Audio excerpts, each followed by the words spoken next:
Sandali lang. Mahal, nangangatog ang mga kamay mo. Kung may sakit ka, sabihin mo sa akin. Huwag mo akong takutin. Mahal, kailangan ko ang tulong mo para ibagsak si Damian. Anong tawag mo sa akin? Halika, ulitin mo.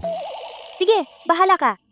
Oo, mahal. Gagawin ko. Huwag kang mag-alala. Ako na. Yung bastos na si Damian. Pinagkakagalit ang asawa ko. Pagsisisihan niya ang araw na isinilang siya. Sa nakaraan kong buhay, sinira ni Damian ang pamilya ko. Sa pagkakataong ito, babayaran niya ito ng dugo. Boss, gusto mo akong makita? Yung lalaking si Damian, paulit-ulit na ginagambala ang asawa ko. Gusto kong turuan mo siya ng leksyon. Si Damian, yang guwapitong lalaki. Suya na ako sa kanya. Sino ba siya para maging sobrang lapit kay Chloe? Wala siyang respeto. Boss, sabihin mo lang kung ano gagawin. Utos lang.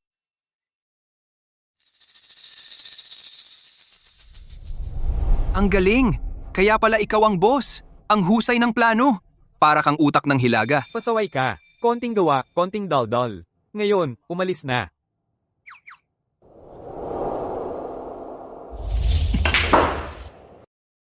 Yung bastos na si Damian. Pinaglalaro ako. Babayaran niya ito.